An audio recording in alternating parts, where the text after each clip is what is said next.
Estudo bíblico, Filipenses 2, versos 1 a 11. Paulo apela para o fato de todos os crentes receberem encorajamento, tanto do amor de Cristo por eles, quanto do amor deles por Cristo. Afetos e misericórdia têm a sua fonte em Deus e encontram expressão na atitude que os cristãos têm uns para com os outros. Essas virtudes estão intimamente associadas com o amor, uma qualidade de vida que todo cristão verdadeiro possui. E Paulo expressa o quanto os filipenses poderiam dar a ele alegria se vivessem na unidade. No verso 3, Paulo ensina o quanto o orgulho pode destruir a unidade cristã.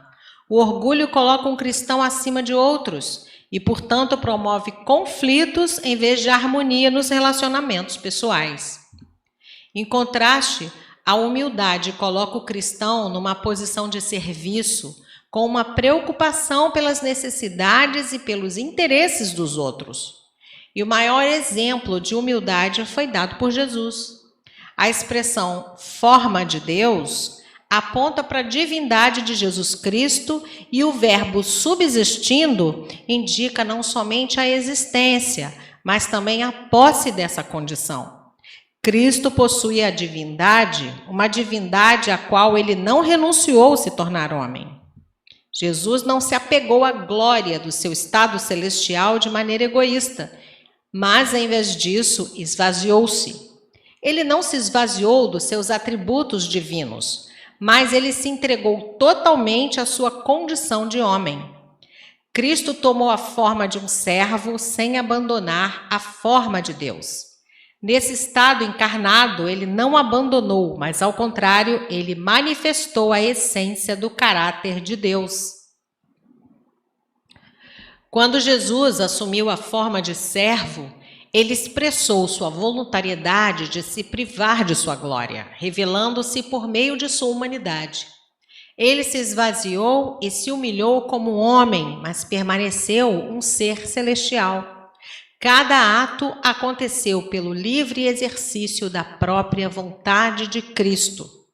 Paulo enfatiza que toda a vida de Jesus foi de obediência incondicional ao Pai e que a suprema expressão dessa obediência aconteceu em sua morte de cruz, que era a morte mais vergonhosa e dolorosa de todas as mortes. Por causa dessa obediência, o Pai exaltou o seu Filho, restaurando a glória que ele sempre teve, a glória que ele renunciou ao tornar-se homem. E Cristo é um título advindo de sua tarefa humana como Messias. A humildade de Cristo é a sua glória. Ao confessar que Jesus Cristo é o Senhor, as criaturas reconhecem tanto o fato quanto o caráter de sua deidade. Por isso, ele deve ser adorado como Deus e como homem, que tem um nome acima de todo nome. Os membros da Trindade são todos unidos em uma só pessoa, que o ato de adorar o Filho glorifica o Pai. Versos 12 a 29. Tendo dado atenção à maravilha da humilhação de Cristo com um pensamento para a vida cristã, Paulo novamente exorta os filipenses à unidade e ao serviço. O Espírito Santo pode agir em nosso coração e mente para aumentar o desejo de darmos o melhor no seu serviço. Assim, enquanto persistimos em desenvolver a nossa própria salvação, não ficamos sem ajuda. Desenvolver nossa salvação é permitir ao Espírito Santo que transforme nosso caráter para termos a mente de Cristo perseverando até o final. A obra da salvação é diária, santificação dos crentes, que os leva à eterna salvação, que virá com a volta de Cristo. Todo esse processo é um dom gracioso de Deus, mas exige uma contínua obediência. Temor e tremor é respeito e reverência, e não pânico e alarme. O emprego do esforço humano, longe de violar a soberania de Deus, é exatamente o que Deus pede para que possamos obter o seu propósito salvador. Paulo exorta os filipenses quanto às murmurações e contendas, para que eles não ajam com os líderes como os israelitas agiram com Moisés.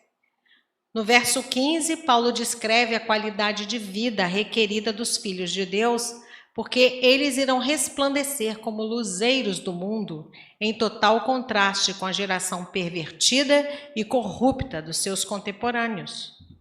Paulo estava preocupado com a fidelidade da igreja ao Evangelho de Jesus, preservando os ensinamentos em relação à ética e ao amor mútuo, para que isso fosse um poderoso testemunho ao mundo.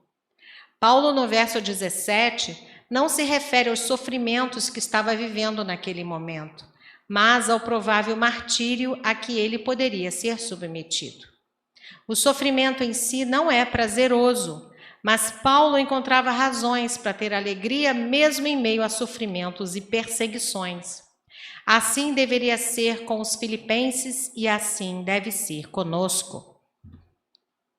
A ênfase de Paulo na humilhação e no serviço como necessidade da vida cristã levou-o a mencionar dois importantes modelos de tais serviços, Timóteo e Epafrodito.